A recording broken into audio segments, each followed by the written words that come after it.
everyone, and welcome back to Color the Magic and my frequency writer messages for April 2026. My name is Marie Mohler. I'm an author, a creative spirit, and a messenger of living a rich, inspired, authentic, and abundant life as divine creative heroes in ascension times.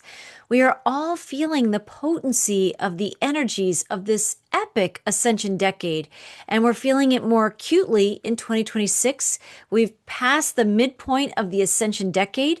We are full speed ahead. It appears so in this year of the fire horse. So we're going to really take a deeper dive into a lot of these themes, some things I prepared for you today, of course, some more soul songs to try and unpack some of these energies that we're experiencing now at this midpoint of the ascension and also in this time of April 2026 and the unique energies that you may be feeling and that we're also feeling as a collective. So let's dive right into some of the themes that I'm seeing and feeling for April 2026. You may already be tapping into some of this on your own, but we're going to talk about these things. When I brought through the Garden Insights message for April 2026, the themes of that message that poured through, it almost galloped through, were bravery, boldness, and beauty. So there's a lot of power and grace and beauty and momentum in the energies that message holds for all of us for April. And also at this time, we're past the midpoint of this ascension decade, and we are seriously galloping forward in all of our lives to sync up with all these timelines that influence our soul travels and our journeys and our lessons and the ascension that we're all going through. We're all having some kind of an inner rising process. But, we really are on fast forward. I don't think I have to tell you that. Okay, so along with these energies of bravery, boldness, and beauty, we are simultaneously experiencing a soul weariness and perhaps even a homesickness. I'm going to talk a lot about this today. And also steady inward calls to know home, that home that we're called back to in the here and now, and really embodying that. So we are navigating today's living dichotomies when you have the energy of bravery and boldness and beauty and quantum momentum. And then you also have these energies of soul fatigue and this weariness, this homesickness, this deep inner reflection. It's kind of that water and fire energy that we talked about in March 2026. Those were themes of the month that's wrapping up now. But I think some of these energies are with us this whole year through as we sort of gallop forward towards 2030, where a lot of the massive and global and collective changes will be much more visible.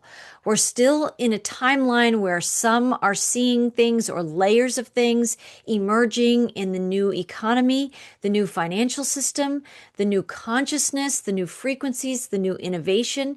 There are layers of things that are emerging, and that probably has a lot to do with your perception, right? Your clear soul sight.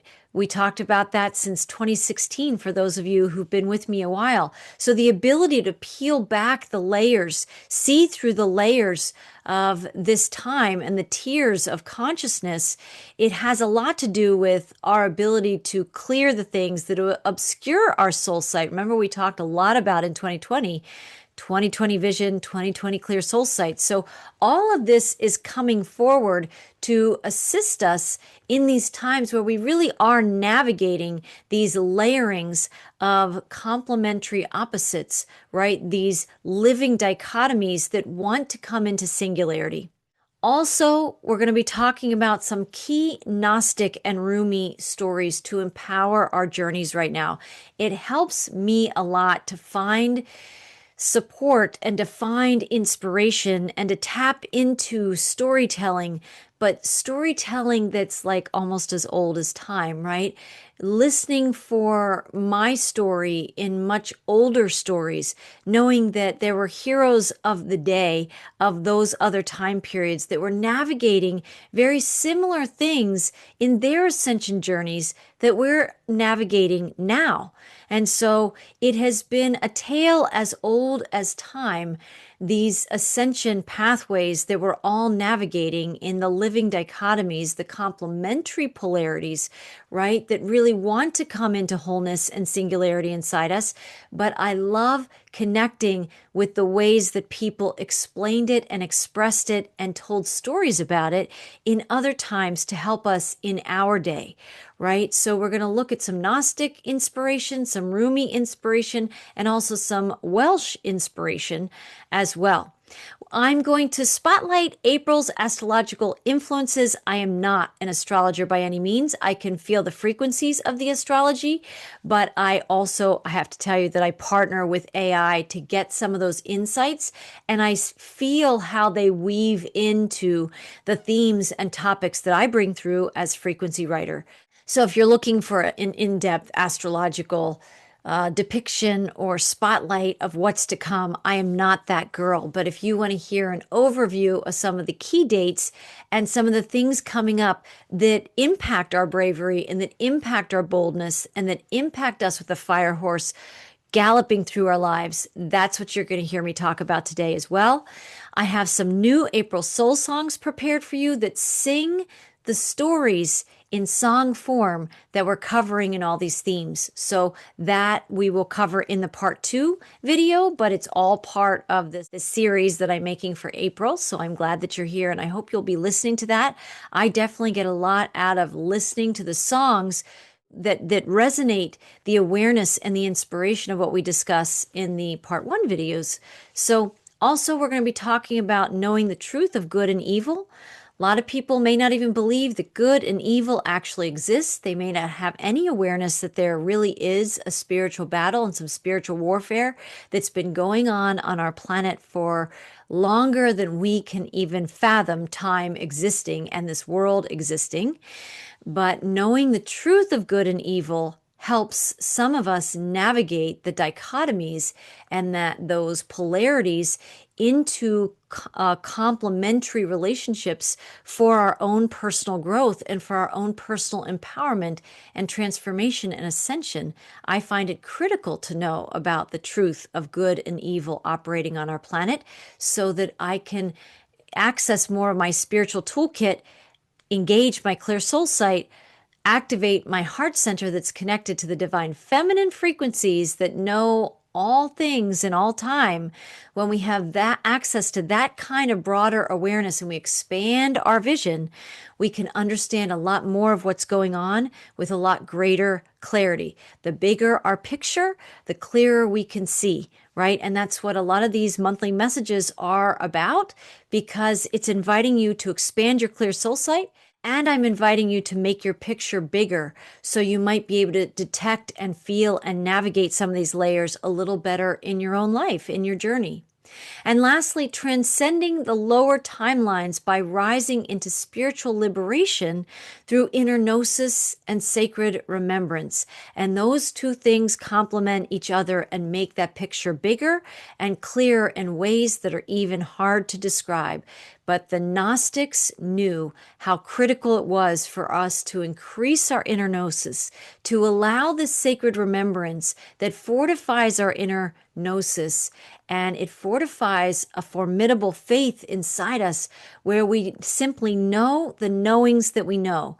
We're tapped into a much bigger picture, so the wrinkles in our daily human lives that come from kind of more of a limited soul sight or maybe a much smaller picture that we would otherwise have, we don't get trapped in the matrix anymore. When your picture is much bigger and you have activated this inner gnosis and you tune into your own sacred remembrance, you're not as easily manipulated and controlled and deceived. Because when you know there's a spiritual battle going on and you understand the layers of the timelines that are playing out in a massive multidimensional chess game, you understand how to move your own character, how to navigate your own spiritual insights and intuitions to higher ground, right? And that's what helps all of us on a personal level. And I hope these messages contribute to you feeling more okay, more supported, more aware, more conscious, more liberated, more free, and more empowered as we navigate some, bumpy times. You can still be a divine and conscious creator, that amazing quantum artist and Renaissance leader, the dreamer of the new earth, the innovator that's bringing in new ideas, new stories for humanity, a more accurate picture of who we really are. We can do all of these gorgeous, amazing things when we're comfortable and tapped in to who we really are. And in that way, we're not as vulnerable to the stories and the headlines that could pull us off course and be disruptors and distractions for our soul's path, right? Okay, so let's take a look at the big picture review.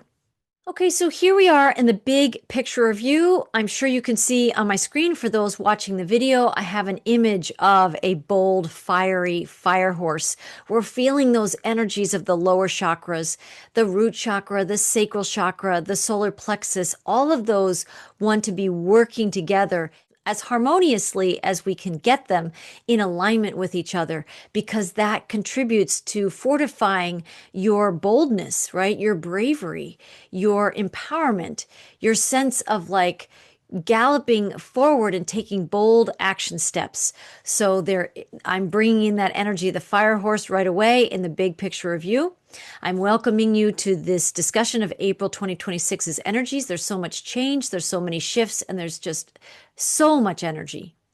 This month, we're going to be tapping into several key potent ascension and alchemical frequencies. It's the bravery, boldness, and beauty that was kind of a three-way tie in the Garden Insights message that I'll play for you at the end of this part 1 video, spotlighting the fire horse energy that is rising within us to help us embody more of the fullness of who we truly are. That is the ascension process. That is the great return. That is where we're going to. We're going to experience, we're seeking to experience, we're engaging to experience within ourselves the fullness of who we truly are. That's the divine feminine. The divine feminine seeks to be full. Many beings on the planet right now, we're craving this fullness because there's so much on so many levels, an emptiness, a meaninglessness to some of the rote protocols and patterns of everyday life. Think about the emptiness, for many of us anyway, I'll speak for myself, of paying taxes into a system that has largely been shown over centuries of time to be fairly corrupt, right? And even unlawful in so many ways. So we are seeking to experience the fullness of who we truly are versus the emptiness that we've been indoctrinated into believing that this is all there is, right? And the squeezing us into smallness, almost making us like a speck in creation instead of this massive fire horse of creative energy. Can you feel the difference and the contrast in that? Okay, so we have this energy of alchemical flames and fiery ascension energies in the fire horse. That's definitely here with us and galloping through this year. Okay, and here we are in April, and there's a lot of energies in the astrology, which we have Aries energy, right? And a stellium that really magnifies the Aries energy, which is a fire energy. Okay, so also many of us may also, at the same time we're feeling all this bravery, boldness, charging forward and action, feel the following frequencies. How about soul weariness? Is anybody feeling a little fatigued? Just at the pace and the clip of the changes that those really sensitive are probably picking up on those frequencies that used to be more subtle, but they're not so subtle anymore. I mean, I have definitely had moments in the last year to 2 years where sometimes I just need to take a nap in the middle of the day. It might be a 20-minute nap, but I wasn't somebody who either made time for a nap or felt it completely necessary to have a nap, even though I love naps, I gotta say. But I didn't always take the time. Now my body will tell me we are having a 20-minute nap. We're gonna lay down for 30 minutes. That tells me that my body's integrating something, or things are moving so fast that cellularly my body needs me to be horizontal just to sort of integrate all that's going on at a level I can't even perceive. I feel the fatigue and I'm listening as much as I can. Also, the energies of homesickness. That's going to be a big topic today, and I'm going to bring in a much bigger discussion here in a minute.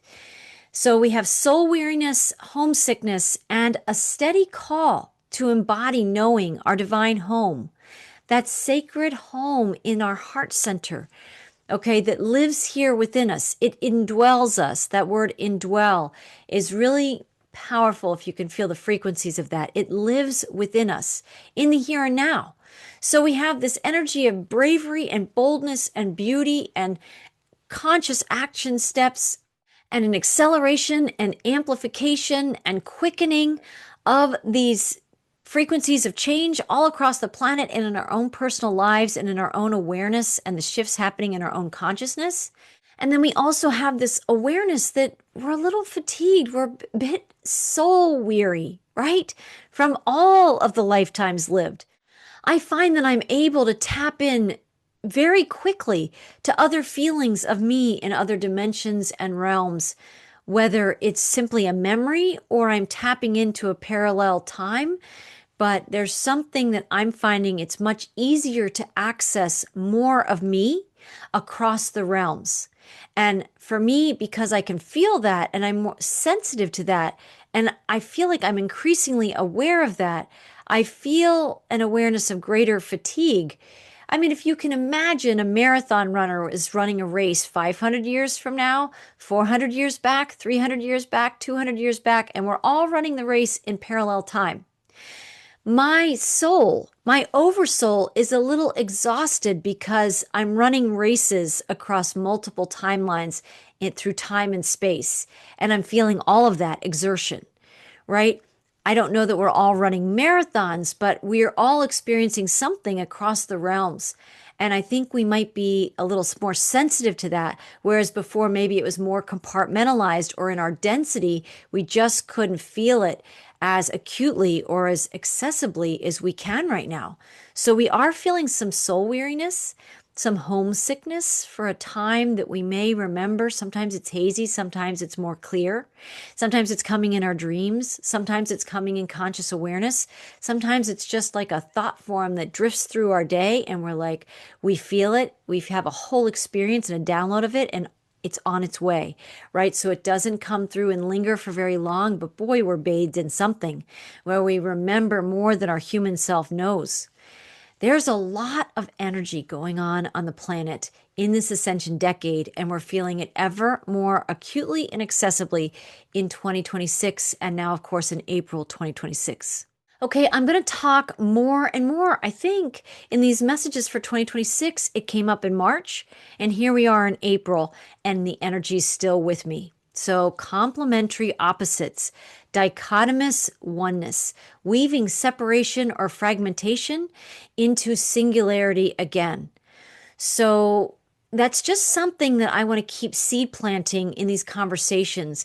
So I don't plan too much for these videos. I listen like a week or so before. Is anything coming up? Is anything want to be shared? Is there a particular theme that's coming forward?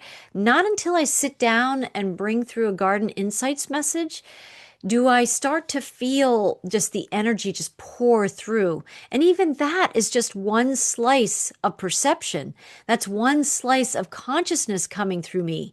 So while I have those messages, I also have more, more messages and more awareness is accessible to me for sure in these times. And I wonder if you're having that experience. Are you having access to more? Are you having access to more awareness?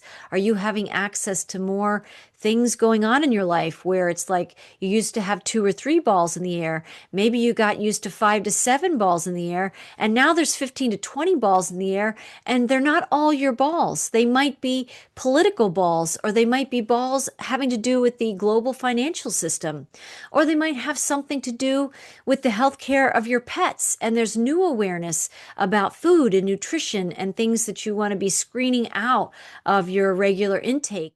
And you are seeking better products for yourself, your family, and the fur babies or your fur family. So there's all kinds of bits of data and inspiration and awareness and frequencies, I would say, communicating with us at all times. And when we were denser, even just a year ago, 5 years ago, 10 years ago, whatever it's been, we were denser then. And now We are being more freed up. We're looking at more things in our lives that need to be healed, cleansed, released in some way, or integrated. And as that's happening, it's making room for us to perceive more, for the picture to get bigger, for the soul sight to get clearer. So all of this is happening during this time where I'm talking about complementary opposites, dichotomous oneness, things that might look like they're conflicting information in our lives or separate fragments about you or a loved one in your life. And we're having to navigate it more intensely, more acutely, more directly. However that's showing up for you, Firehorse is calling us to be bold and embrace the momentum of the information, of the downloads, of the intuitions. And then water frequencies are inviting us into the pool of our soul memories, including what we remember beyond the illusions, right? We can access those other times, those other realms, that deeper awareness inside ourselves. That's your spirit, your soul self that isn't limited to linear time. So we are feeling epic, kind of giddy up frequencies. At the same time, we are reminded, invited to dive deep into the pool of our soul's knowings, which requires some stillness and getting quiet. So there's this charging forward and the galloping of the fire horse. And there's still this time where we're called to be super introspective about it. No wonder we're feeling a little soul weary. Is this remembrance in motion? Is that what this is? The fire horse galloping forward and the water frequencies inviting and the air frequencies inviting us to dive deep into the pool of our soul's knowings and our memories across time? Maybe this is remembrance in motion. Is that what it is? The rim. Remembrance in motion, the rim, the outer parts of our perception. And it's getting closer and closer and closer and more accessible to all of us, where we're knowing more of us through all time, which means we're getting in touch with ourselves at deeper and deeper levels. And all the old 3D skills of avoidance and shoving things under the rug, that's just not working anymore. We are really called to be much more aware, much more conscious beings, right? What's the phrase? Nothing can stop what is coming. I think that means so many things. It's not just a political term. It's like an ascension frequency that's opening a pathway to say, open yourself up to the remembrance and let your soul skills across time help you with the remembering that's happening. So you have less soul weariness and you can access more of the fire energy of creative boldness and artistry. Be the dreamer who's participating in the innovations. People who are more overwhelmed by all the energy might need to take more time to get support from a coach or a therapist or whatever healer you might call into your life, where you can make space to heal and cleanse and release those issues that really need your attention. But for some of us that are doing it simultaneously, or some people who've done a lot of clearing and more energy is being made available to you for your creative use and employment and embodiment, then you can really be a super-powered, like fire horse galloping into quantum creation at a higher level. So again, we're all where we're meant to be. We're all navigating these layers of energy the way we need to be. But it's interesting about remembrance in motion, and maybe there's an outer rim, and as you clear that, then there's an inner rim, and as you clear that, it's getting closer and closer and closer to your heart center, your soul center, right? And is remembrance in motion really this activation with the fire horse energy and that invitation to enter and dive deep into the pool of our soul's memories of us across time? Is this what we might call knowing on the go? Before we'd say, okay, I'll wait and deal with that when I get off work. Or I'll wait when the kids are older and I'll have more time to address that thing, whatever it is, right? Or I'll wait until more income comes in and I'll deal with that one bill. Whatever it might be that we thought we were waiting for, I don't see any room for waiting, right? Firehorse is not waiting. Right? It's not waiting. That's this energy. It's not going to wait for anything. April is going to pour some accelerant on the already energies of not waiting in this ascension decade, but with this fire horse energy galloping and picking up speed by every passing week this year. So let's just feel that energy of remembrance in motion and knowing on the go. Those are powerful awarenesses we can carry within us this month. Let's look at those energies, the elements of fire, water, air, and earth uniting within us to bring us home. All those elements. Remember all my messages about the dragonfly with the 4 wings that have to coordinate like the 4 heart chambers inside us, right? Representing perhaps fire, water, earth, and air. It could represent our physical, emotional, spiritual, and mental bodies, our energetic bodies inside us, like ripples. Now those all need to work together. They can't be these isolated wings. No, we're not flying at all if we don't coordinate our wings. And it's the heart center, it's those chambers, it's those elements that all need to work together. How? In a complementary way, into a convergence, into wholeness again, right? The separation and the fragmentation just isn't working anymore. That's not just outside us. It's not working inside us either. Okay, many of us are feeling a deepening homesickness for the real world that our souls remember. When more of that soul memory, when more of an awareness of you and your soul skills across time, across realms, right? It might be activating a deepening homesickness for what you know is real beyond the illusion and the movie reel, REEL. We talked about that last month, that we've been living, right? We've been living kind of in a movie. We've been living kind of in a holograph. We're living in some dimensional illusion that I don't believe is the true divine creation. We pull in aspects of it because we're all divine souls here, remembering home. But a lot of that is obscured under layers and layers and layers of wounds and trauma and density.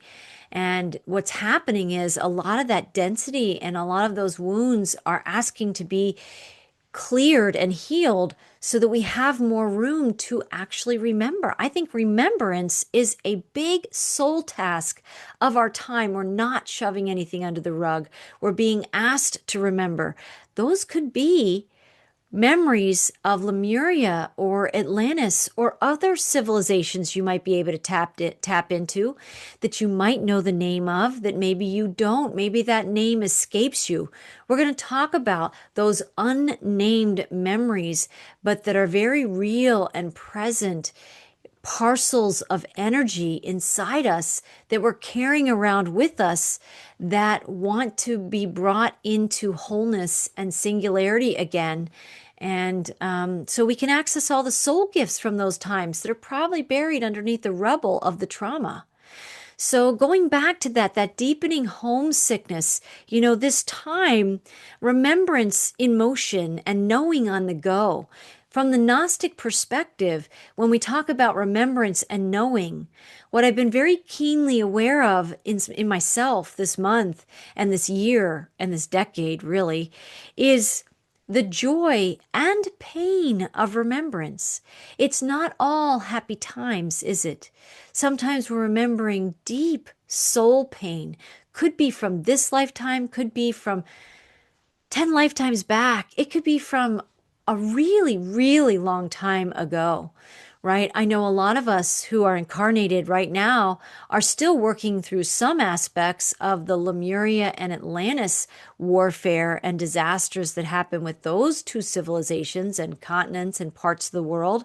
So maybe it is a deep Lemurian frequency that you're feeling a homesickness for. You miss your homeland, maybe of Mu. Or you're missing a homeland and you're feeling a deep resonance with Atlantis and want to bring the gifts and the best of Atlantis forward in your consciousness. Or maybe it is that unnamed fifth dimensional and higher harmony or oneness frequency that fills us with like a golden state of fearless belonging and wholeness within the core of our being. I think many of us, even if we have a sense of belonging with a person, maybe in a marriage, right? Or a partnership, or with a child that we're raising, or in a company or team or something that we participate in, there can be a deep sense of community and belonging in that way. But frankly, as I feel us lifting the veils and more layers clearing out and that obscure our vision, I'm feeling more and more that we're craving belongingness sentiently. We're craving a belonging that whole civilization shared more telepathically, more sentiently, more either globally or across that entire community or civilization. It's a deeper connection with the higher aspects of humanity that are our God selves, right? It's our golden energy. It's our spiritual home inside ourselves. And when we've been so fragmented and needing to protect ourselves all the time, we might allow in a few people in a few very specific or special roles in our life across lifetimes. But maybe we haven't let in a whole frequency of like collective connection in some way, a bigger community connection, or a bigger sense of sentient civilization on the planet, or a connection with the entire animal kingdom. Like that is a vast and deep and broad and multidimensional connection. Some of us are having a homesickness to feel that sense of connection with another being or with more people that are kind of in your soul group, whatever that collective consciousness is.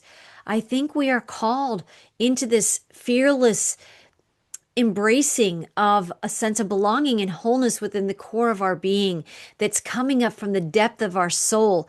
That it's just a beautiful thing to have a really good connection with a soulmate or some soul sisters or soul siblings or people who really get you and know you at your core, in your spirit, right? Deeper than just a regular human superficial connection. Something even deeper than that is this, like, we're all one, right? This energy that we're all connected into one sentient breath. Something much deeper is rising in my awareness, and I have had this feeling that it's been hard to name over the last 5 years, and then I find the name again, homesickness, and then I go in and out of that, and I feel connected again, or something else gets my attention, a creative project, and then I forget my homesickness, or maybe I move through whatever those aspects were of the homesickness, and now there's new aspects of the homesickness coming up for me to see that. Like, where am I separated from the best aspects of me and my best soul memories that are coming through like these waves and these baths of energy where I'm like, oh, I remember you. Oh, I've missed you. Like, God, I've missed feeling that way. I've missed feeling that way with myself. I've missed feeling that way with others. I've missed feeling and having those deep soul connections where there's nothing separating us, not in a sexual way, not in an ego way, in a truly soulful way where we love the sentient being like in front of each other, that I am another you and you are another me, and we are amazing, brilliant sparks of the oneness. That's a lot of thinking, even to put those words to the feeling. The feeling is even bigger, and that's what's been washing over me, is the feelings of, oh, I know that feeling. And then it takes me a little while to form the syllables, I guess, the letters, stringing them together to say, oh, that's homesickness. I think I'm feeling a multidimensional homesickness for the vastness of me and the vastness of connection that I know all souls, when we're living this way, will remember together as well. So, okay.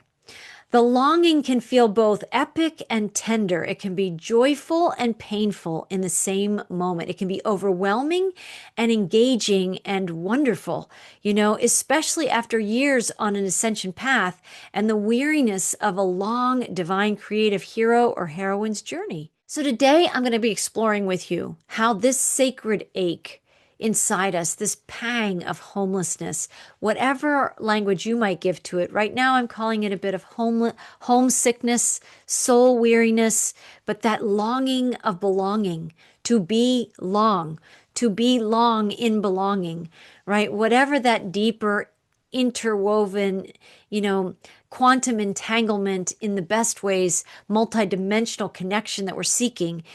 At some level of our consciousness, I think we're all seeking to come together again in this higher, broader, deeper way, right? We're going to talk about the sacred ache is not a flaw inside us, but a powerful fuel, inviting us to rest while we're moving. And that would seem like an oxymoron or a paradox or a dichotomy of some kind. But in exploring this a little bit for this video, I uncovered some timeless and ageless stories that illustrate the same concept that I've been feeling. And here it's been expressed over millennia for different ages and stages of human evolution. And here we're bringing it back into our consciousness in this conversation as well. So I'm so glad that you're here with me. We're going to talk about this resting while we're moving, how that's possible to bring the garden, right? The original garden, the true divine creation beyond the illusion, home right here inside us in these bridge times.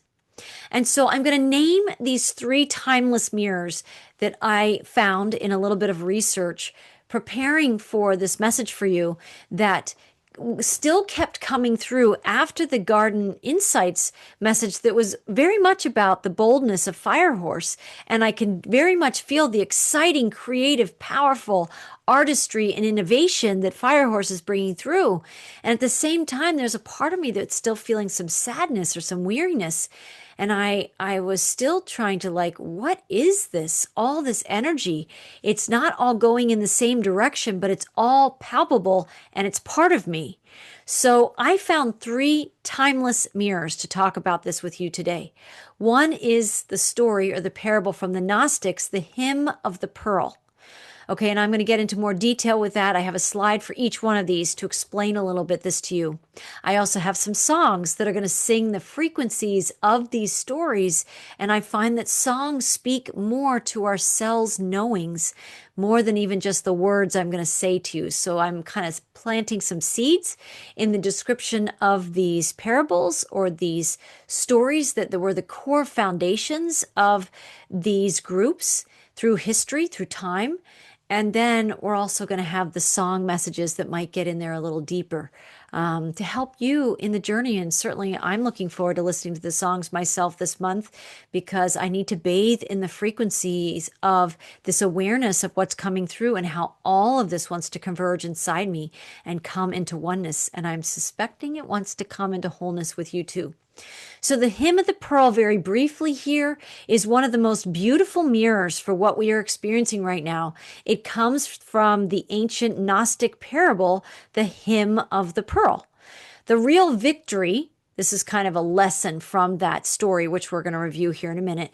The real victory is not escape, but remembrance while still in the far away country, claiming the pearl of our true self and completing the mission from a place of inner knowing. It's a very powerful story with a lot of layers in it. And I just did some preliminary research. I'm sure it would be very powerful to go and find some actual Gnostic texts and explore that further. The Gnostics taught us and engaged us through time, through the scrolls they left for us, from a very big picture perspective. Over the last couple of years, for sure, I've realized that I think I've certainly had a Gnostic or some Gnostic lifetimes, because I am a very big picture person, and then I can zoom in on the details that I need that help the bigger picture. But I'm very much a big picture person in the bigger, deeper understandings for the clear soul sight that I talk about all the time. It's very natural for me to access the big picture. Of course, we're talking about the big picture of you, so there's no accident in that. Okay, the second timeless mirror I'm going to spotlight is Rumi's reed flute. The Persian mystic Rumi speaks to the same longing that we're talking about, this joy and pain of remembrance, right? This dichotomous oneness, these complementary opposites, this weaving the fragmentation into singularity again. Rumi, this Persian mystic Rumi, speaks to the same longing through the image of the reed flute. Essentially, there's a reed that has a mournful song, and it's born from separation. Yet that very longing becomes the music that heals and draws others toward union. Our homesickness too can become sacred song. These aren't things to avoid. These are things we need to remember and recover, to put back in our spiritual satchel, right? Our soul skills in that spiritual satchel again, to function as a more holistic being and knower again. And this story formed the crux of something that I have on a slide, and I can't remember its name now, but that was the core of Rumi's teachings. It all begins with Rumi's reed flute and this story, and we're going to talk about that I didn't know was connected to this feeling of the longing, the homesickness, the weariness on the path of remembrance that you would think would become more and more joyful.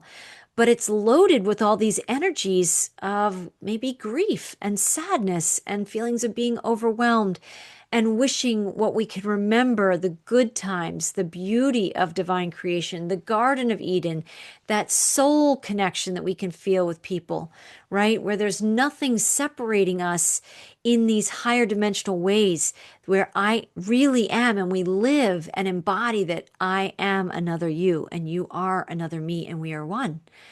I think some of us are missing the feeling of that connection and that soul community. Okay. And then the last one is called Hearith. Okay, many on the awakening path today recognize this feeling that we're talking about, the longings and the quickening and the remembering and all the mixture of all of it, right? They recognize this feeling as Hearith, profound spiritual homesickness for a home they may never have existed in this physical lifetime, or for the higher dimensional realms our souls vividly remember. Like, we may not actually have experienced this lifetime. It may be a bleed through from another lifetime or a completely other dimension, but we feel it and we know it. And it's like the first thing we want to say is, oh my, I remember that. I know that. Something is filling us, that fulfillment. It's bringing the fullness of our being and clearing some of the emptiness that we feel, but it can also generate or evoke or invoke a great deal of sadness and homesickness, that we feel like there's a gap between what we're living now and those baths of energy of remembering. So the Hearith is not weakness. It is sacred fuel whispering. You already know Eden. You already know this deep collective connection with the allness of everything that ever is and was. Now dare to live it here, where we are now. So not to keep reinforcing the gap as if the things that we're having wafts of remembrance about are way over there in some far off country or some far off realm. No, we're actually invited to breathe it in, go through the joy and pain of remembering, which takes some navigating, and then also daring to live it here now.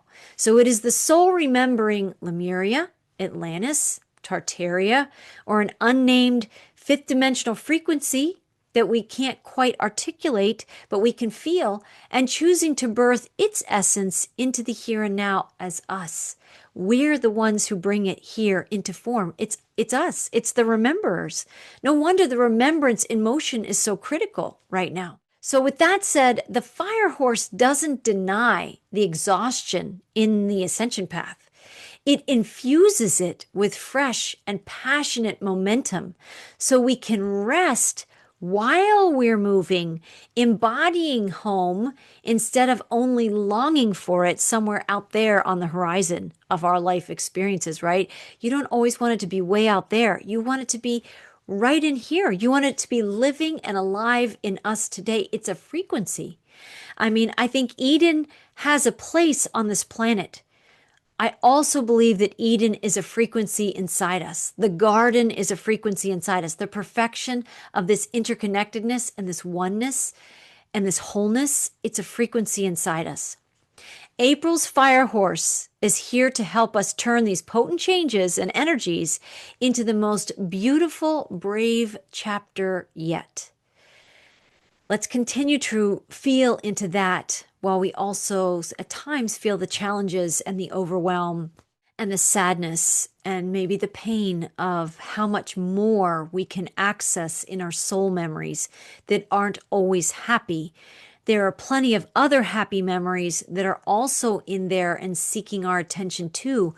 But I think the density of the sadness and the pain and the suffering and the wounds we carry are blocking the good stuff.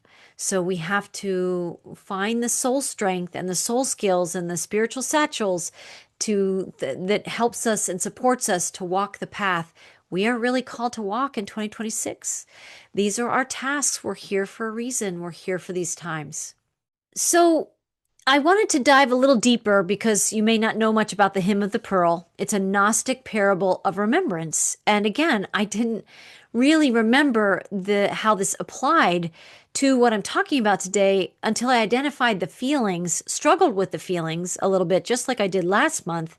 And here this story emerged. It was one of three, the first of three.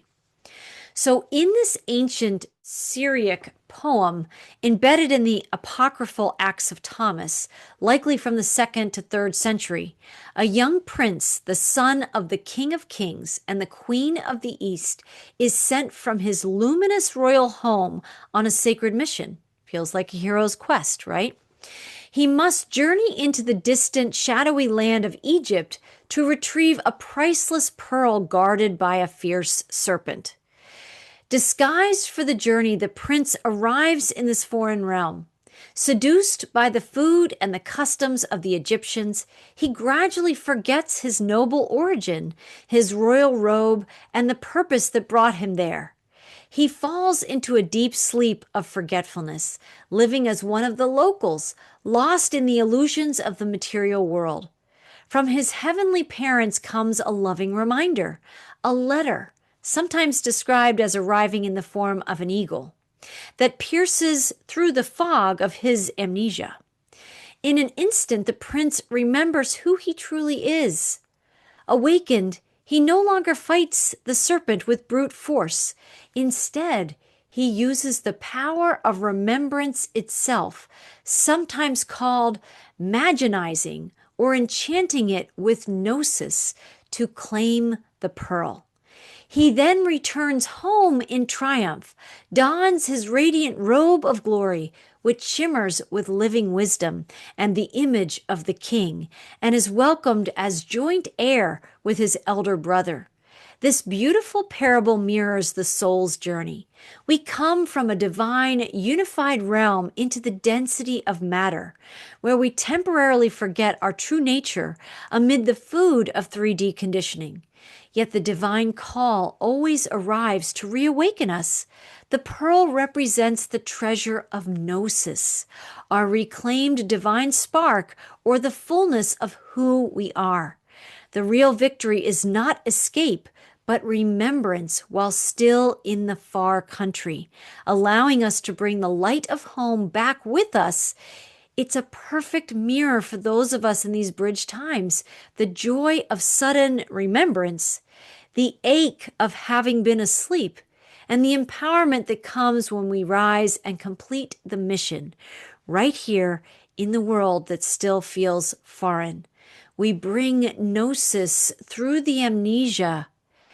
We allow the simultaneous experience of the joy and the pain and struggle of this time of great remembrance en route to reclaiming our gnosis, our knowingness, where we remember the fullness of who we are. This is such a beautiful, incredible Gnostic parable. I know Dr. Paul Panzica has brought this up and talked with me about it in some podcasts in the past.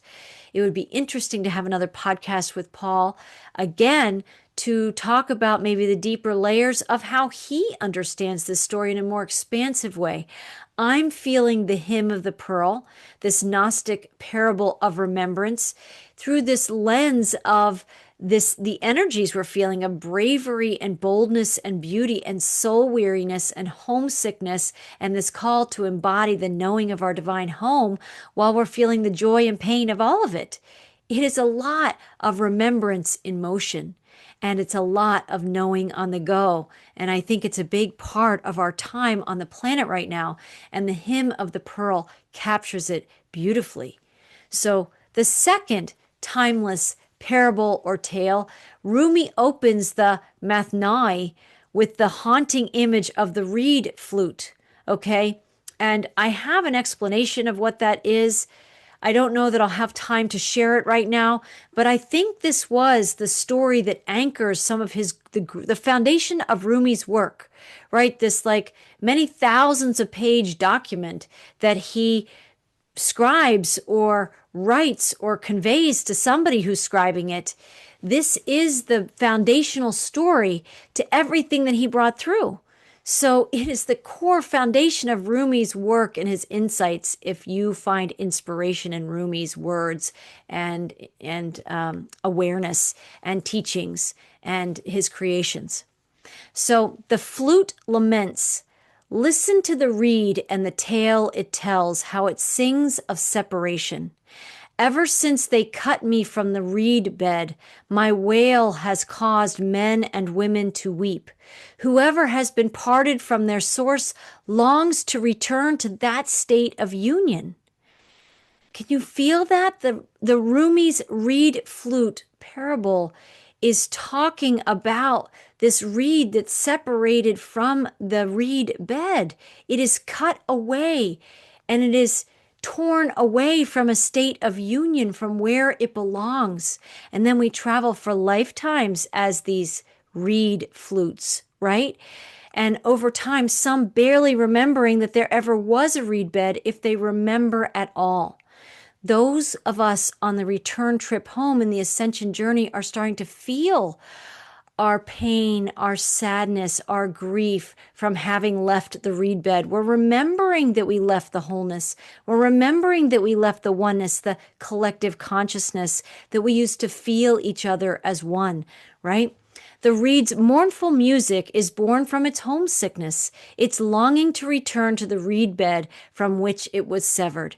Yet that very longing becomes the song that moves hearts and draws us toward the divine. It's the pain that draws us back to source. It's the pain that draws us back to the benevolence of the universe. It's that pain and longing and homesickness that leads us back to the divine, right? To the mother. Rumi teaches that our own cries of separation are not to be silenced, but listened to deeply. They are the music of the soul calling us home while we are still here, playing our part in the world, right? Our longings become the fire that fuels the bold, beautiful ride forward, right? It's not something to be ignored and covered up and pushed back under the rug. Number one, I don't really think that we can do that with the energies that are surfacing and expanding on the planet, right? The energies that are infusing our world with greater and greater and greater copious amounts of light. Nothing can stop the light that's coming. Nothing can stop the awareness that's coming. Nothing can stop the remembrance unfolding. We can't go around it. We can't go under it. We have to go through it, right?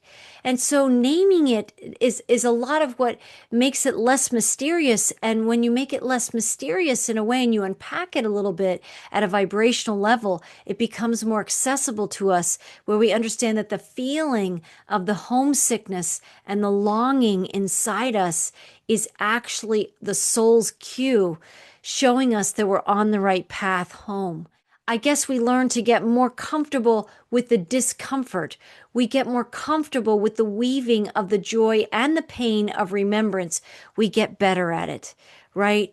We are pleasure seekers. We have been pleasure seekers in this realm, especially an ego that wants to avoid pain and increase pleasure. But the soul understands the marrow and the value of merging the joy and the pain. That homesickness is like our ticket home. It's like our map and a compass inside us. It's a frequency that's saying, follow me. You know me. I am the essence of who you have been, and I'm just in my distorted upside down form. But what is the remedy for homesickness? It's being home in the fullness again.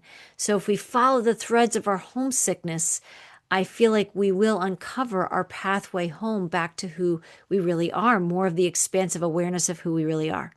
So we had the Hymn of the Pearl, we have Rumi's reed flute, and then thirdly, we have the Hiraeth. It has a Welsh spelling, but it's pronounced Hiraeth. It describes a profound, often wordless spiritual homesickness, a deep longing for a home that may never have existed in physical form in this lifetime, or for a place and state that your soul vividly remembers. It carries nostalgia, wistfulness, and a tender ache. Many on the awakening path recognize it instantly as the pull toward a higher dimensional reality. Lemuria, Atlantis, maybe many of you who found me through the Arcturian messages that I shared for a lot of years resonated with the deep insights of that Arcturian presence, right? It's like we remember, even if we don't have the words, or some other 5D or higher realm or in a multidimensional universe, right? Whose feeling lingers even when the name or the details are hazy and completely escape us. Even when we don't have the name, we know that the memory and the connection is real. It's like a visit of your soul that we visit with a time and a knowing that we once had before and we're reclaiming again.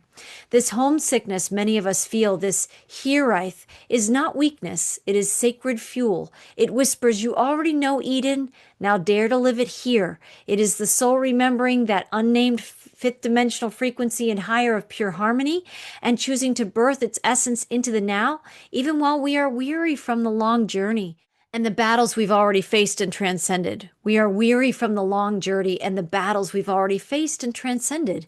Our weariness is valid and sacred too. The fire horse doesn't deny the exhaustion of the ascension or the divine hero or heroine's path. It infuses it with fresh, passionate momentum so we can rest while moving, embodying home instead of only longing for it. Longing is the exhaustion. Longing is part of what is so wearying. Belonging is where we're home inside ourselves, but the longing for something outside of ourselves takes a toll on the energy we have available inside us in some way. It's evident in our weariness. We don't need expensive instruments to know that weariness comes from energy exertion. And when we're giving energy to things that drain us or make us sad or take us into lower frequencies like grief or anger or frustration or sadness, despair, whatever those things might be. But if we're willing to look at those things and feel them, to free the space for us to belong, for us to come home again, this is largely a frequency journey. It's a physical journey because we're in physical bodies, but a lot of the journey of the return is a vibrational return. It's an inner job. It's vibrational work. Okay, so I'm going to move on to a couple more things, and then we'll revisit these stories and these themes in the songs and towards the end also of this part 1 video. Next, I always bring through messages from my friend Dr. Terry Cole Whitaker, who passed away less than 2 years ago. And we pull insights from her book, Dare to Be Great, 7 Steps to Spiritual Material Riches. This is like timeless teachings from Terry. There's a lot of wonderful messages in here. And I'm always amazed that no matter what page I turn to when I go to collect some quotes to bring Terry into these conversations with us and her living teachings and her frequencies, something always dovetails into the messages for the month that we're talking about, right? So here I have a message. She's still talking about the road of personal riches, which you might also say is the fullness we're describing, or the fullness we desire. So Dr. Terry, in her messages in Dare to Be Great, she says, desire is the golden key that opens the gate to the road of personal riches. Isn't that a powerful image, right? That key and the lock-in key, right?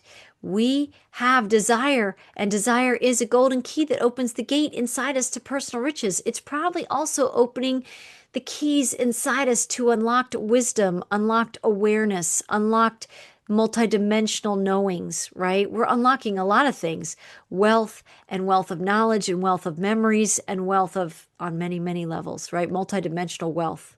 Okay, she says everyone has this key with them at all times, but most often they use it to open the door to poverty, heartache, distress, and the same old, same old. Desire is the very first step, no matter the goal, objective, or dream. Those who desire with sufficient intensity can reach the pinnacle of any profession, find the cure for a disease, climb the tallest mountain, have a happy marriage, raise wonderful children, excel in his or her talents and abilities, govern a country, or invent something of tremendous value to humanity. Right? You see that shining golden key that exists within all of us. It indwells us, right? It lives within us. And then the third message I have from Dr. Terry for April 2026, as we gather at the river with Dr. Terry Cole Whitaker, right? If you shoot for a star, you may hit the moon, but if you shoot for a small hill, you may hit a rock in the road. Why not shoot for the stars? You just may reach the stars, and if not, you will most certainly attain that which is way beyond anything you could have imagined or acquired had you settled for that small hill. You know, I think she talked about in some podcasts with me. She certainly says it in many of her books. You know, some people's dreams are too small for who they are. Most dreams, often when people are not awake and aware of any of this, it might be too small. We are expansive, incredible beings. We need to dream big, right? We need to make our pictures bigger to maybe expand the gifts and our talents for a purpose we may not even know yet, but maybe we're unfurling our wings because maybe we've had our wings too tight and our dreams too small. I'm definitely experiencing that. I know I have big talents and big gifts, and I still haven't seen quite the crystal clear road ahead of exactly where all that is going and where it's all going to be expressed. But I'm trusting, and I continue to make my picture bigger and bigger and bigger, because I would not have wanted to live a life only to review it later and say, oh, I'm so upset that I that I settled for that small hill. No, human beings in a 3D matrix are used to smallness. We're used to atrophying who we are and hiding our light so people can't really see who we are, right? And we also hide our light from ourselves. No, it's time to shine in a bigger way. It's time to allow ourselves to access more multidimensional awareness about ourselves for those that can and those that have interest, again, for educational purposes only. But I love Terry. She always invited people to a bigger picture vision, a bigger picture look at their life and stepping into it. Okay. Thank you, Dr. Terry. Okay, so I have a brief snapshot of astrological dates and through the lens of some of the themes that I see coming through for April 2026, but also with the help of AI spotlighting some of the more significant dates and windows of time this month. So I definitely need the help of other sources to put this slide together for you. But then once I understand the energies happening around those dates and times, then I can see how it relates to what we're moving through. So again, April 2026, brave, bold, and beautiful. April 1st to the 2nd, we have a full moon in Libra, highlights relationships, balance, and harmony. It illuminates where we've been people-pleasing or colluding with old illusions. The fire horse invites brave honesty here. Feel the homesick ache for true soul connection, and then rest while moving into more beautiful, authentic relating and connection without forcing resolution, right? We're just allowing those energies and awareness to move through us. Remember the concept of the vibrational sieve. We want things to pass through us, right? We don't have to get stuck or trapped in the things that we're perceiving either. Sometimes it just needs to wash on through. April 9th, Mars enters Aries. Mars, the planet of action and drive, returns to its fiery home sign, igniting personal courage and initiative. This is pure fire horse medicine. Channel the wild inner flame boldly and beautifully, using any surfacing weariness or longing as sacred fuel rather than a reason to stall. That's really important right there. Using the weariness and the longing that's surfacing as a sacred fuel rather than as a reason to stall out. April 12 to 13, Mars conjuncts Neptune in Aries. Passionate action meets dreamy inspiration and possible illusion or spiritual longing. The fire horse helps you discern true soul vision from 3D fog. Rest while moving forward by letting inspired dreams gallop forward without over-forcing the clarity we might be seeking. We are called to embody the real world inside us that we remember. It's a vibrational embodiment of the real world that we're getting bathed in, these memories, right? These multidimensional awarenesses, whatever you might call them, little intuitions, you might call them downloads, you might have dreams, where you actually have the experience of you knowing and living another way, a better way, a way that you feel so at home, so comfortable. It's so full and wonderful. We don't need to overforce. We don't need to resist the fact that we don't have it maybe in our lives in the ways we like it. We just need to allow our true soul vision to experience that more and more inside us, even in a dreamy way. April 17th, new moon in Aries, a potent reset for fresh beginnings, identity, and courageous self-expression with a strong Aries stellium energy. I understand that there's just a lot converging. An Aries stellium is when multiple planets are in Aries. I have some little notes here. I have a little cheat sheet.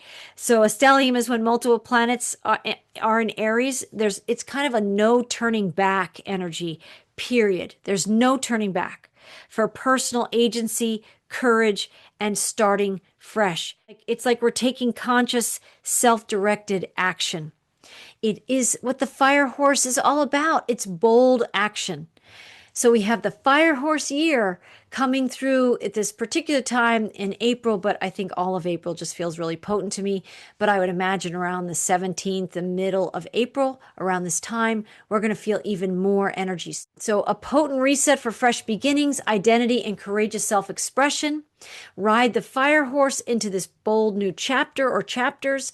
Honor any homesickness for your fuller self. Allow it. Just allow yourself to feel it and know it, and hold space for the joy and the pain of the remembrance without judging. Just allow the space and allow your vibrational sieve for it to just flow through you as awareness. Then rest in the knowing that you are already becoming home as you take inspired, beautiful steps. April 19th, Mars conjunct Saturn in Aries and the Sun enters Taurus.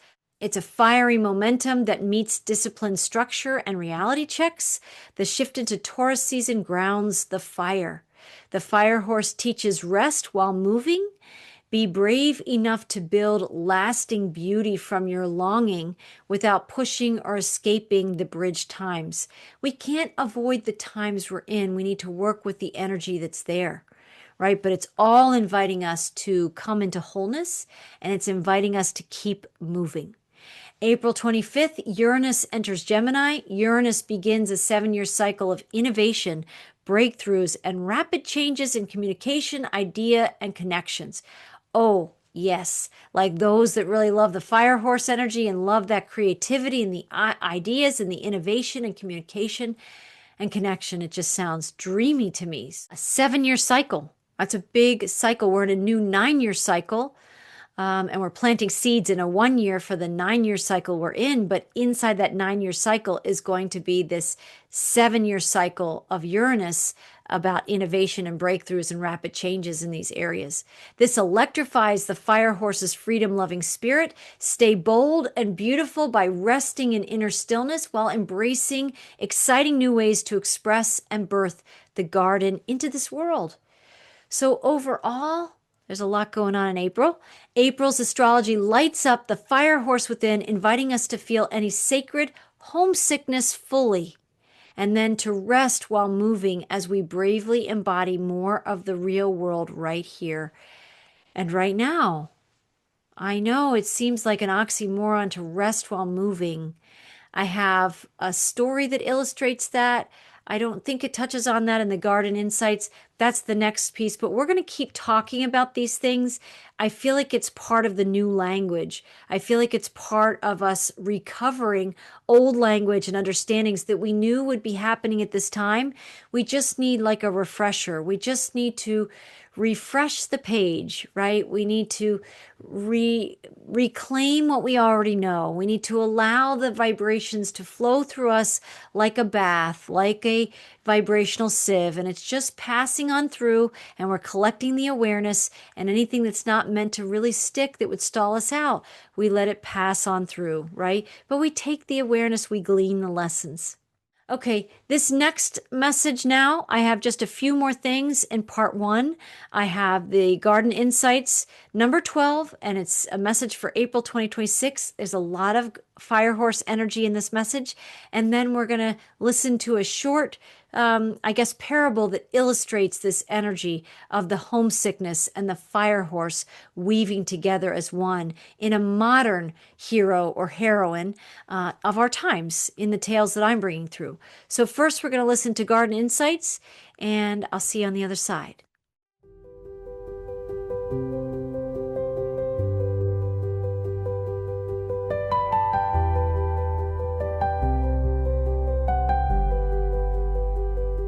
Greetings, Starwalkers and luminous knowers of light.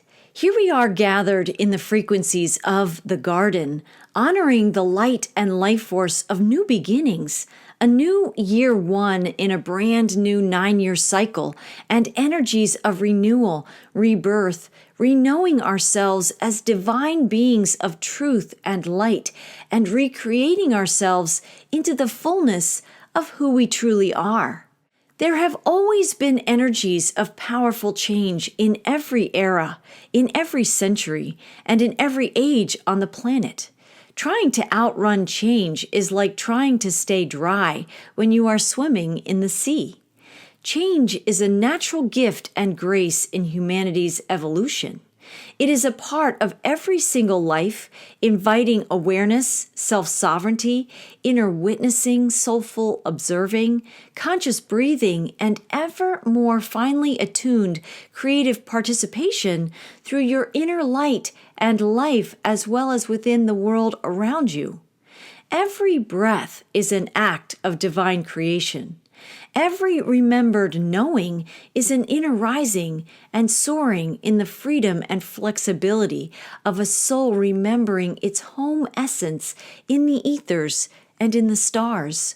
When every aspect of life, the lives you are living and breathing right now, becomes conscious and known to you again, you vibrationally hum in accordance with the song of God, the heart of the Great Mother, and the pulse of divine creation.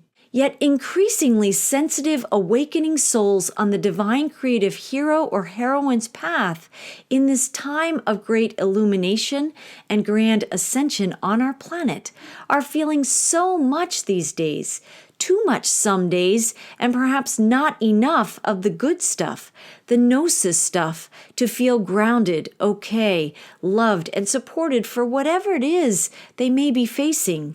Every soul that is experiencing their inner knower and rising to remember the truth of divine creation in some capacity in their lives is also facing extraordinary energies that one might call tests, triggers, tension, struggles, or inner and outer battles. This is what I wish to talk about in the month of April 2026 and the opportunities being gifted to all of us in this powerful year of the Fire Horse. Fire Horse, in its essence, at its core, may not feel brave and bold every single day of this year, in every single experience and every single challenge. What makes Fire Horse extraordinary this year is that it doesn't entertain setbacks. It doesn't wallow in failed attempts or missed opportunities.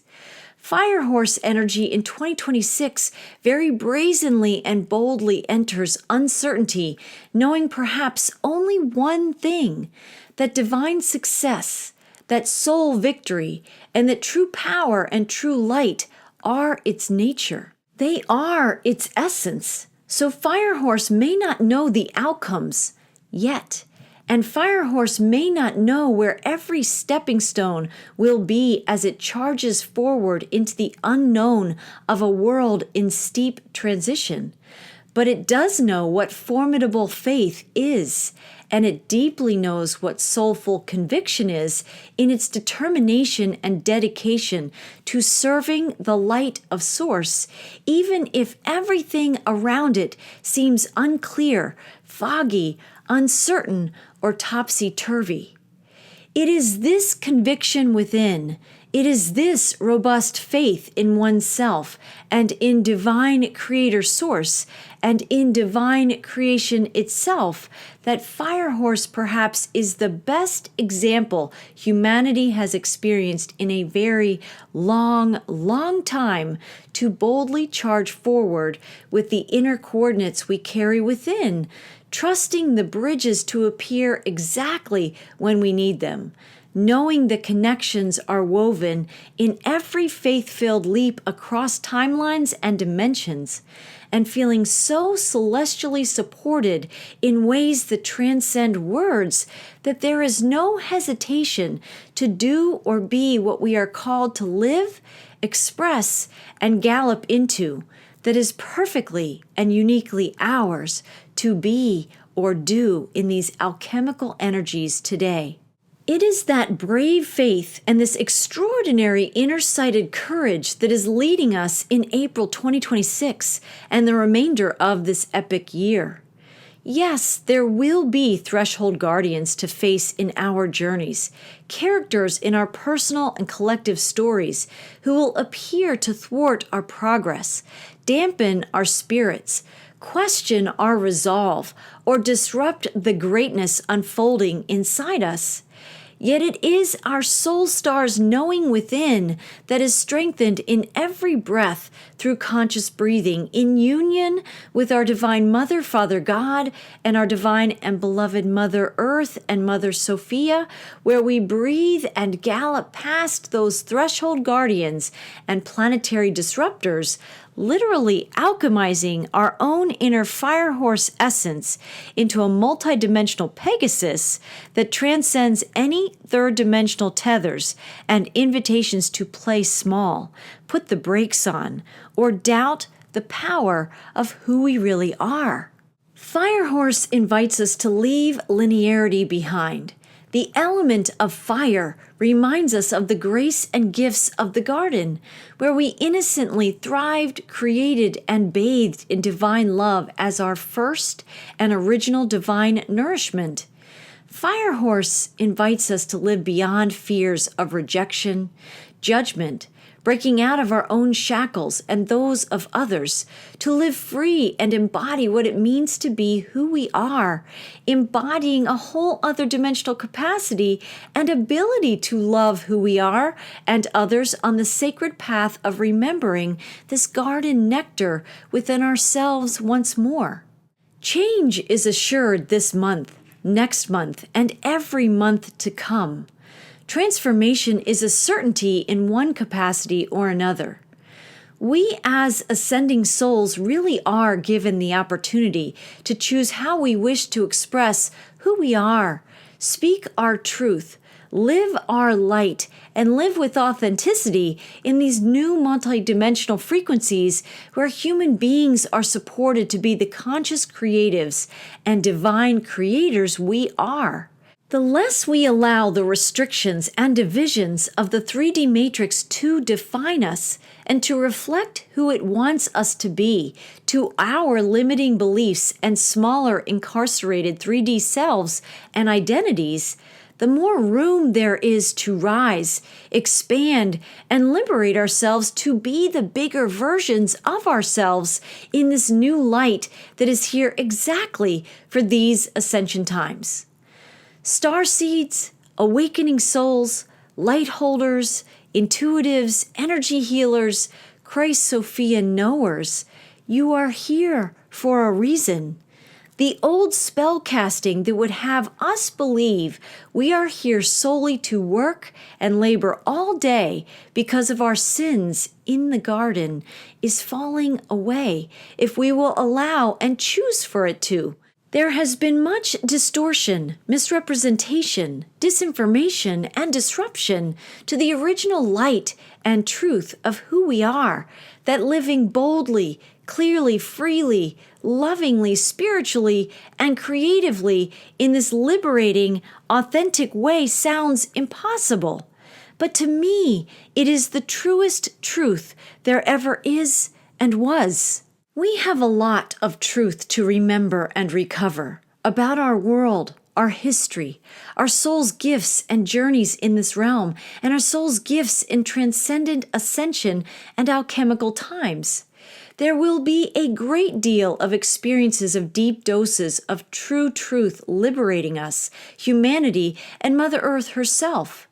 Yet every whisper of what is real and true and what is the essence of the true creative source and creator source and our great mother is here to add momentum and a sense of joy and peace in our spirit, that it is okay to seek and be our soul colors, our soul's knowings, and our soul's sacred gifts again in this world. Firehorse isn't asking for permission. Firehorse is blazing in the most epic alchemical colors imaginable, the sound and light of deep and true soul liberation that our spirits have prayed for millennia. We are the answered prayers. We are the Christed light of ascension times, if only we will rise and remember the Christ Sophia eternal light within us. Adam and Eve paved the way for our destinies now, today, to rise and choose to know and remember the tree of knowledge of good and evil, to release the deceptions, the spiritual astigmatism and amnesia.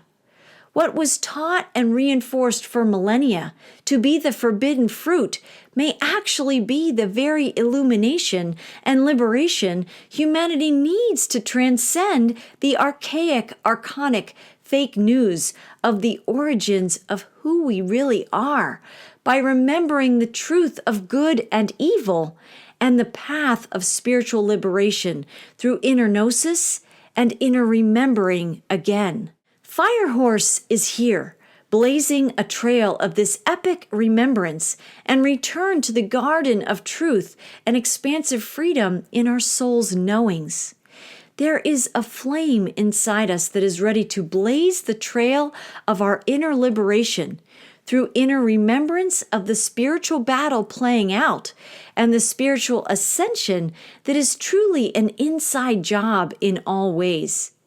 Yet the fruit of our light, the abundance of our life force, the expansiveness of our divine creative power and potential knows no bounds, except the remnant ones we agree to carry forth with us in this time of infinite choice and infinite liberation. So we must choose well and wisely how we want to be, breathe, and embody this bold firehorse energy this year.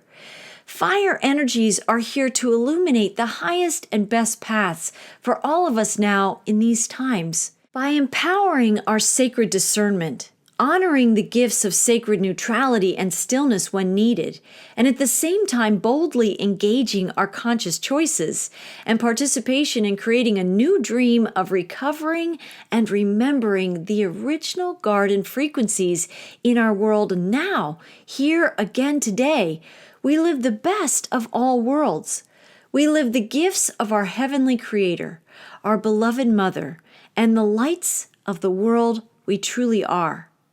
We must roll and rise again and again with the potent changes unfolding multidimensionally around us. A big part of our strongest ascension rudder is knowing the truth of good and evil, and choosing the light of God's goodness, the true divine creator, every day, in every way. We see the darkness and we know the light. We hear the fear and we rise to higher sight. We weave compassion and oneness with all things, for in our hearts we're already one. For in our hearts we're already peace. For in our hearts we're already love. For in our hearts we're already home. These are lyrics from my soul song, Cosmic Weavers. These are powerfully true lyrics, in my opinion, that sing messages of remembrance and inner knowing to us all. I will post Cosmic Weavers here for your listening enjoyment and empowerment this month. Remember the light you are this month and beyond. Remember the potency of your sacred and sovereign creativity that is ready to rise and contribute to making this divine creation the shining, resplendent, multidimensional experience it truly was always meant to be. Remember your responsibility to manage your nervous system, your emotions, your discernment, and your reactivity or creativity. Every frequency you emit and embolden now is a choice. We must choose wisely for our soul colors and soul sounds to return this ascension decade and build and raise a gloriously grand new earth birth for all sentient life on this planet and in our divine creation. Firehorse is thrivingly present within you. So too is the gift of gnosis and your remembrance of the true essence of knowing the existence of good and evil in the garden. The choice to awaken to the deceivers and the playbook of manipulations that have spanned epic ages on this world is yours. The choice to empower the living light, the Christ Sophia unified light in our world again within you, is yours. It's time to release fear and empower the gifts of divine liberation in these times. It's a powerful and multidimensional journey before us and unfolding within us. It is choices made with awakened hearts living and breathing in union with God, Source Creator, and the Great Mother that assist us with thriving forward in faith beyond the archaic, archonic invitations to continue to hide from the truth of who we are and deceive ourselves into believing we are that small and that separated and that sinful any longer. Through gnosis, we transcend this small, archonic, manipulated simulation of reality. Through gnosis and sacred remembrance, we can rise and remember we are truly already free. Blessings, firehorse blessings, and boldness, and frequencies of soul liberation to you this April 2026 and beyond. Together, let's keep rising.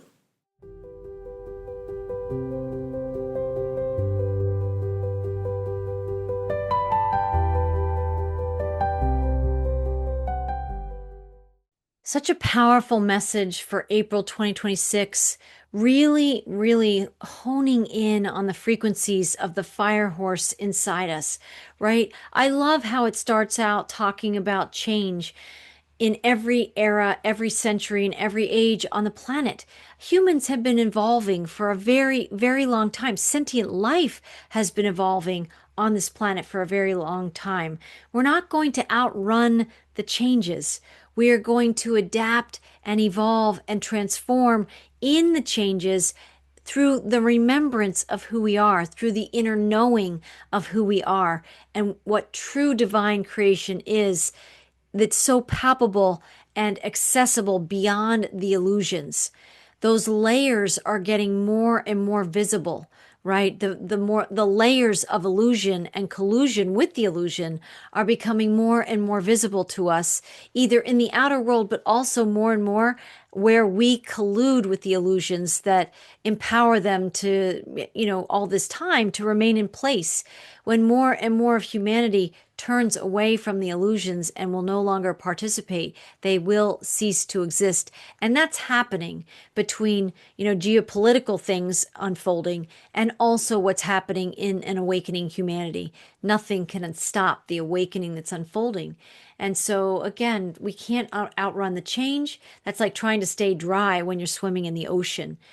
You can't, right? We will continue to change and evolve and transcend these older, more archaic, archonic times and embrace the truth of the fullness of who we really are.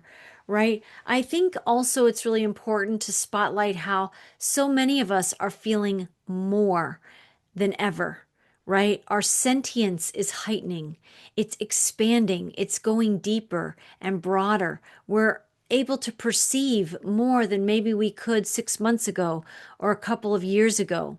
I think things are changing with the water. I think we saw Robert F. Kennedy Jr. took the fluoride out of the water, which will help with the calcification of a lot of people's pineal glands, which will help with what? The clear soul sight required in this ascension decade. So a lot is happening, but as the decalcification process unfolds and more people are waking up and more people are perceiving more and having more of their own experiences of awareness and remembrance and gnosis, right? We're feeling more. We're definitely feeling more. We're sentient. We're a sentient species. When we can't think or compartmentalize, or our egos do the things that avoid and deny and try and outrun stuff like this, right? We're feeling more. And in a lot of the ways that we're feeling a lot, we may be feeling too much. Sometimes it gets overwhelming and we have to use some of our soul skills, maybe go for a walk in nature. But we also need to increase the good stuff. So as we're feeling more and experiencing more and we're perceiving more, we also want to make sure that we we schedule in or we intend in, we engage in some things that nurture our spirit. We want some of the good stuff, right? We want some of the Gnostic good stuff. We want to feel grounded. We want to feel loved. We want to feel connected and supported in whatever it is that we're facing in these times, right? And we're also more keenly aware of tests and triggers and tensions and struggles and inner and outer battles that are surfacing. It's all these things that have to come to the surface for clearing. Also in this message, what came through very strongly is a conviction, right? The fire horse is bold and it's brazen and it's brave and it's all of these powerful, strong, stealth energies, right? And it's got quite a speed to how it moves. But even if it doesn't feel brave and bold every single day of this year, the fire horse in you, what can make that fire horse energy extraordinary is that maybe in a certain moment or day or experience or conversation, you didn't feel brave and bold. You felt maybe like the fire horse inside you let you down. What is extraordinary about Fire Horse this year that I'm tapping into is that it doesn't entertain setbacks. Where before we might have indulged a lot of time, hours, minutes, weeks, judging ourselves for something that fell apart, something that failed, something that fell through, something that didn't go well. That inner critic just doesn't get the time. It's not going to get your energy. We just move on. We just move forward. Fire Horse is like, okay, that didn't work, so let's do something else, right? It doesn't entertain or accept the setbacks. It doesn't wallow in failed attempts or missed opportunities, right? It just brazenly and boldly enters uncertainty, knowing perhaps only one thing, that divine success, soul victory, and true power and true light are its nature, its essence. What is that fire horse? It's you, right? It's us. That's us. And we're remembering that we are that essence. So that wants to partner with us this year. There's a lot of beautiful energies in this Garden Insights for April 2026, right? We are acknowledging that there is a lot of truth to remember and recover about our world, our history, things that have happened, false depictions of big parts of history, missing elements of history. Where's the missing information?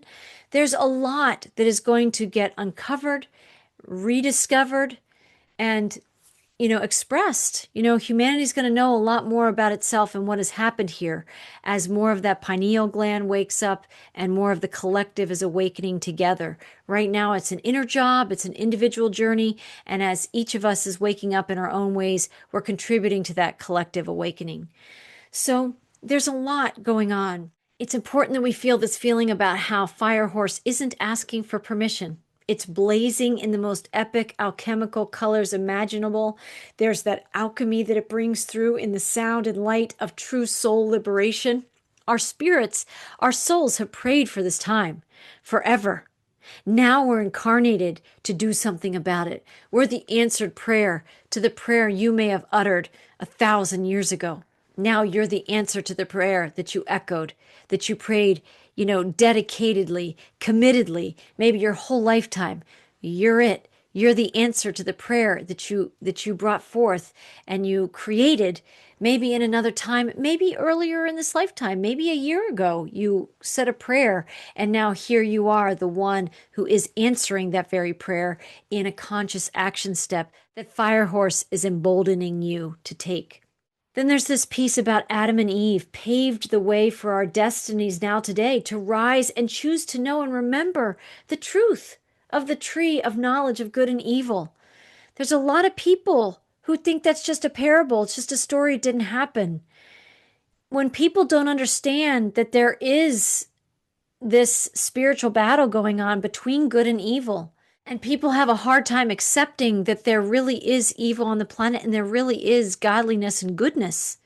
When people are missing the crux of the story, they're missing the lessons and the pathway out of it. That's why we see these messages, the hymn of the pearl, and we see the, Rumi's reed flute, and we see the Hiraeth. These messages are showing us that through the centuries and the millennia, people have been seeking this information, but we may have missed the mark if we're missing the core foundation. They were giving us a core foundation to see the separation and the fragmentation of what had happened and the, learning and growing through the pain in the great return. Well, this is part of it. I think we have some distorted lenses on the garden story. And people who are fearing Eve or think that Eve did this terrible thing, there may be a bigger picture. The Gnostics were teaching a bigger picture. It may resonate for you, it may not resonate for you. But look at our world. Does knowing about the garden in the way that it's depicted in the Bible and taught in so many religions, our origin story, has it helped us, right, to change humanity's ways and live differently? I actually think there are lessons in Eve, the knower. The serpent has messages for us. What was the eating of the tree? Was somebody seduced by the tree, or was it eating of the fruit of wanting to awaken from the illusion that they were in the garden that they knew the archons had tricked them into? There's a lot of different ways to describe that origin story. But I think what I'm saying is, in my view, there's some more to unpack that in the spiritual warfare of good and evil. And it may go back through the stories of Rumi's reed flute or the hymn of the pearl, where you have to go back through the pain, go back through the thing that you don't seem to want to face. And that's actually where you recover the song and you sing the song in union with God again, right? It's like a return trip back through the things that actually caused and created the separation. So there's a lot to unpack that. It's a huge story. I know the Gnostics explain it very well. There's the Apocryphon of John. There's a lot of Gnostic gospels that speak this way of a much bigger picture. I'm just inviting you to consider that there is some exploration potentially of the tree of knowledge of good and evil and release the deceptions and the spiritual astigmatism and amnesia where we think we're still not supposed to access the knowledge of the tree of good and evil because we think Eve and Adam just did a thing, but it's not our job to actually look at what they did. And would you choose the fruit now?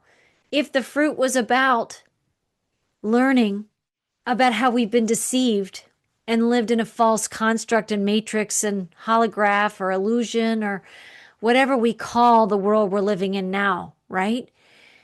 Sometimes the seeking can be a lonely road, and yet there are other seekers on the path, and it is pretty glorious when you connect with more divine creative heroes on the pathway home who know the only way home is to seek, and to seek the truth, and to want to remember, and want to know again, and want to get in touch with that knowledge of good and evil. So there's a lot of messages in this particular Garden Insights. I will post it by itself in a standalone video and post very soon. But I hope you enjoyed, and I hope it empowered you in some way for April 2026. All right, I have a very, very short story of Elara, my character that I write about in my paid subscription on Substack, who's illustrating in a very short story these energies of the bold fire horse and the awareness we have of our courage and our bravery, and at the same time the soul's longing and homesickness that feels like it's maybe stalling us out in our path or making us feel sad and low and denser than we'd like. So let's have a listen to this Elara's homesick flame.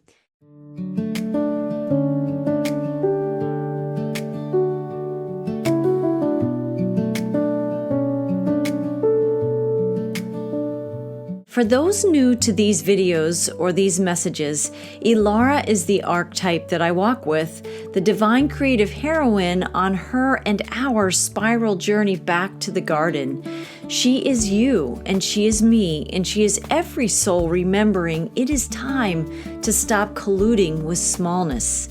She lives in the bridge times between the old 3D matrix and the new earth already blooming within us. Elara stood at the edge of the garden she carried inside her chest. The April wind tasted of smoke and wild roses. Somewhere beyond the veil of ordinary hours, the fire horse stomped and snorted, mane licking the sky like living flame. She could feel its heat in her bones. She had been remembering again. Not the soft, polite kind of remembering that fits neatly into a morning meditation. This was the full-bodied kind. Flashes of starlit councils where she once danced creation into being.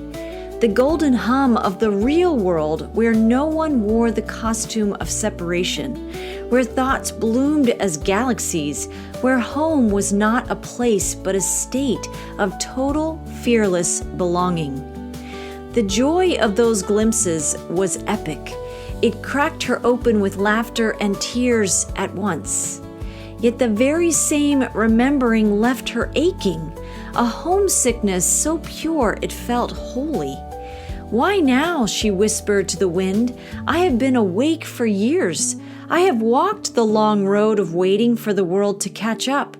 Why does the longing feel stronger when the shift is finally here?" The fire horse answered without words. It simply arrived, galloping straight through the center of her heart, hooves striking sparks against the old conditioning still clinging to her human form. In its wake, Elara saw the truth. This homesickness is not a sign that she must leave.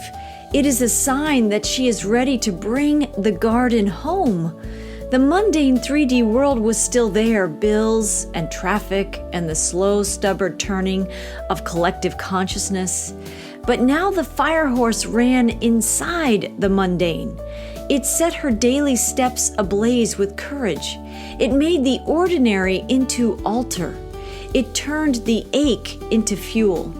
And in that moment, she understood the quiet miracle the fire horse was offering: rest while moving. She did not have to wait for the weariness to end before she could feel at home. She did not have to push through the tiredness or deny the hereith that rose in waves. Instead, the fire horse invited her to rest inside the motion itself, to let the deepest part of her already dwell in the garden, even as her human feet kept walking the bridge. The longing became wind at her back rather than a weight in her chest. The exhaustion lost its power to stop her because she was no longer moving against it. She was moving from the inner stillness, carried by the same flame that remembered Eden. She laughed, bold, beautiful, unafraid, and spoke aloud to every soul walking the same path. Beloved, if you feel this homesickness rising, honor it. Do not push it down as not spiritual enough. It is the sacred homesick flame. It is the fire horse waking up inside you. Let it burn away the last illusions of smallness. Let it remind you that you are not waiting for the world to change. You are the change remembering itself. The certainty in these uncertain times is simple. Everything is changing. And you, divine creative heroine, are the one who came here precisely to live the real world inside the bridge, resting while moving, embodying home instead of only longing for it. So be brave enough to feel the longing fully. Be bold enough to let it move you anyway.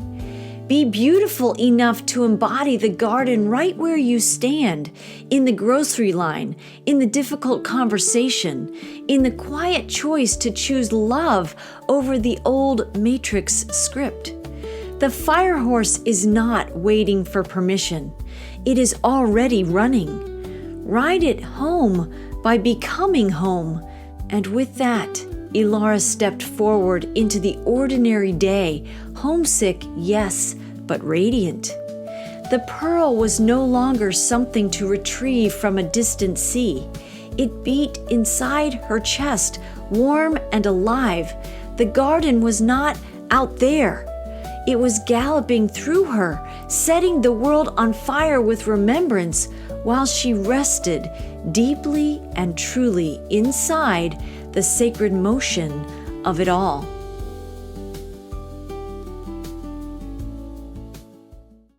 It's a powerful story. Ilara is such a great heroine. She's a great expression and reflection of you and me on our journeys home, right? She's aware of the homesickness. She's aware of the fire horse. She knows that everything is changing. And she's also learning about how to rest while moving, right? She doesn't have to wait for the weariness to end before she can feel at home here. She doesn't have to push through the tiredness or deny the Heraith that rises and rose in waves. Instead, the fire horse has invited her to rest inside the motion, right? To be her soul self and her soul knowings inside the life she's living, to anchor Eden into her now. So, and she says very beautifully, if you feel the homesickness rising, honor it. Don't push it down, right? It's a sacred homesick flame. It's actually a compass. It's a lantern showing you the way, the path. Without the homesickness, you might not see the steps or the opening to the path. This fire horse that's awakening inside us, this homesickness that's pointing the way home, it's reminding us that we're not waiting for the world to change to catch up with us. We are the change that's remembering itself. We are the alchemy. We are the change itself. A beautiful message from Ilara, the main character in a lot of the messages that I'm including on the paid membership on Substack. If you want to check it out, I invite you to visit frequencywriter.com. And then lastly, for my part 1 video, I just have a very, very short song that sings the insights of Ilara. Have a listen. It's called I'm Already There.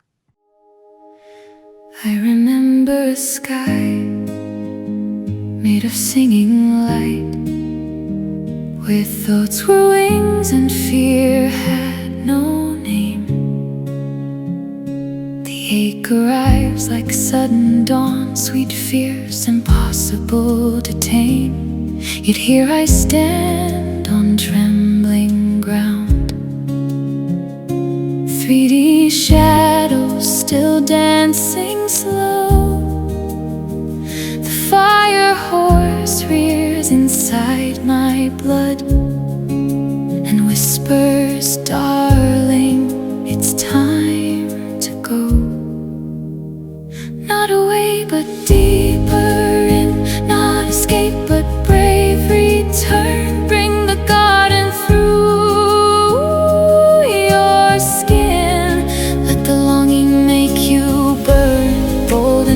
to feel it all, beautiful enough to stay. I ride the flame that answers the call. Home is the heart that dares to say,